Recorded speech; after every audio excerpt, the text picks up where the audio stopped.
I just recommend every year, just every year. I agree. Every year, even if it's like saying it might be a sports physical.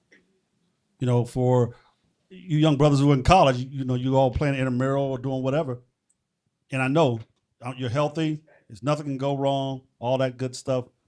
But every year, you should have someone look at you. And even to your point in terms of counseling, your family doctor that you see every 3 months or every 4 or twice, whatever, they should also be talking to you about how you're doing. So every year. 1 year, and then we're going to get to that side of it. We got to jump in. Just real quick, just kind of more of a comment than a question. 2016, went to see my primary, which I was doing on a regular basis, said that I had a heart murmur. With the heart murmur, you know, not a big deal. Let's just watch and see how it go. Each year, he said that murmur was getting louder and louder, and so he decided that maybe we should try to do something about it. So this kind of goes back to when you say you kind of trust in your primary care physician and his recommendation. And so the recommendation was to have open heart surgery.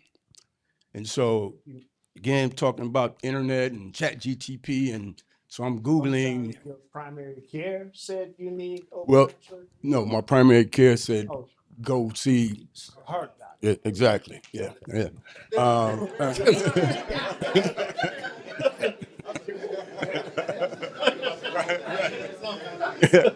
So yeah. But so once we determined that what it determined was that I had a mitral valve leak. Mitral valve prolapse is what you said I had. And so, Okay. but the long of it is open heart surgery. I felt perfectly fine, perfectly normal, not sick, not shortness of breath, any of those things. So now you're just saying to me, you want me to have open heart surgery.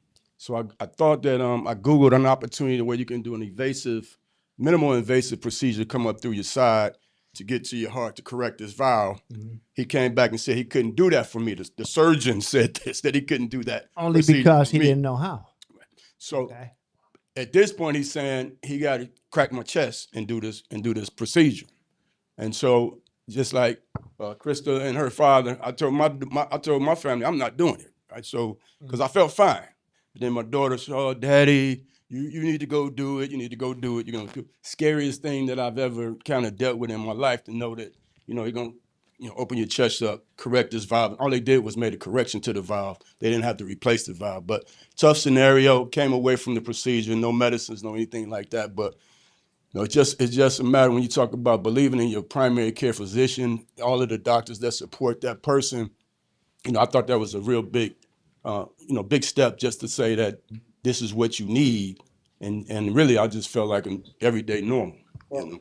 I think that's great. The good news is now they can repair that valve without doing any surgery. Oh wow! And now, really? But yeah, now, and that's new procedures. There's a lot of new procedures, which is why I tell people you still should go to the doctor, because, you know, whatever doctor you go to, because they keep coming out with new procedures every year. These engineers in the world are really fantastic. They come up with all kind of ways to fix things. So, but another point that you just made, mm-hmm. Sometimes if you're not comfortable, it doesn't hurt to get another opinion. Mm-hmm. And if the second guy says you need open heart surgery, then you know you definitely need open heart surgery. Yeah. So it does never hurts to get another opinion, even if you really think your doctor's the best doctor in the world. Yeah, but I don't feel good now though. Yeah, you said that whole no open heart surgery thing. You done blew me with that. You done blew me with that. Man, you ain't even friends right now. What'd you do that for? That's new. So all right, we're gonna take a few questions. It has to be, and then we're gonna have to wrap it up turn down and get everybody going. The procedure he's talking about has to be a surgical turn down. A surgeon has to come and say he's not a candidate for it, or somebody's too high risk for surgery. That's when that procedure is talking about. It's a clip. They can go to the groin, but it has to be a surgical turn down, and it has to be like a surgeon has to say, oh, I can't touch this guy. It's too sick for me. Or that, you know, there's weak heart, very weak heart, or some other reasons. So, you know, in your kind of age group, what you went through was standard of care.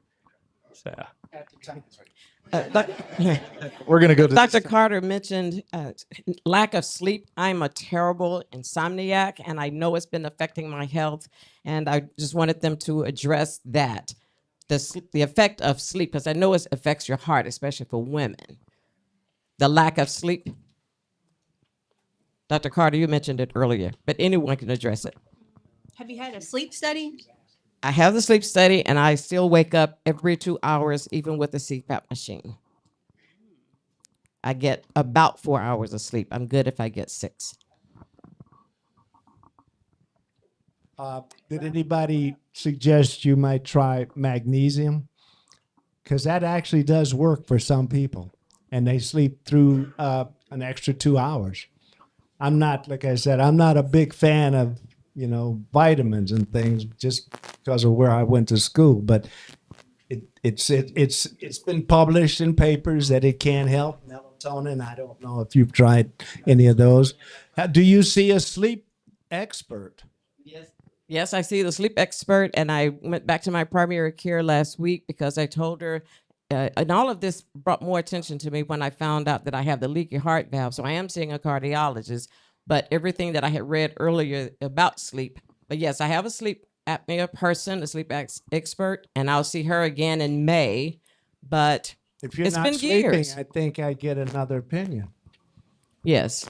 So You I'll know, see my primary care this coming week, and I specifically said, look, I take trazodone, nightly, been on it for 6 months.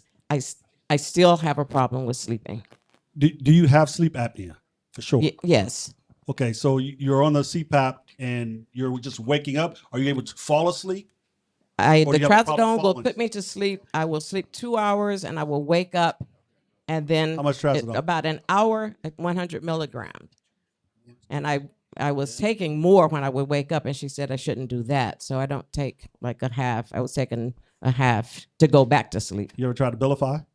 What's that? No, Vilify. Talk to your family doctor about Abilify. Okay. Some side effects. Talk to her about the side effects, but that might be an option. Melatonin is good and magnesium is good. Okay. excellent. All right. Thank you. Sleep deprivation is horrible That's what I for heard. all body systems. Yes. If your significant other snores and you're listening to them and they stop breathing, they go that, then get them tested for sleep apnea. That's a real thing, and it's a quiet killer. Yes.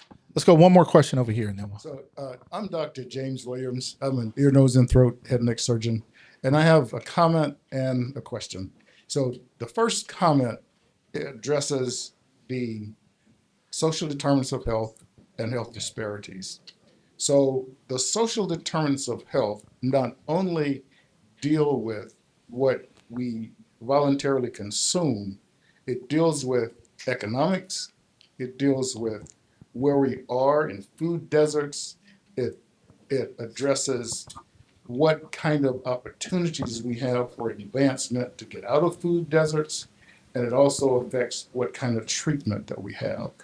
So I've been practicing for over 30 years, and one of the things that I noticed is that we as Black people still get diseases at about the same rate as other races do. Some incidences are a little bit higher, not much. The problem is the treatment that we get after the diagnosis.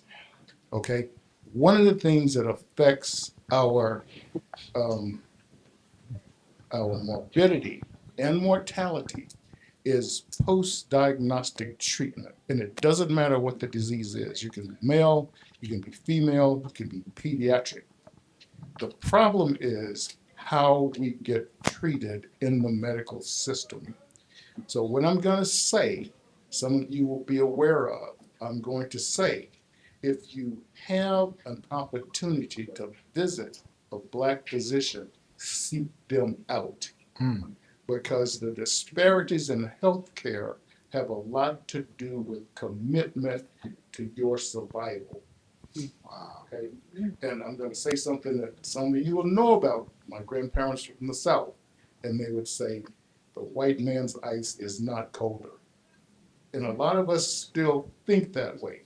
As a physician in practice over 30 years, I have seen the operation in which people will bypass us and go someplace else.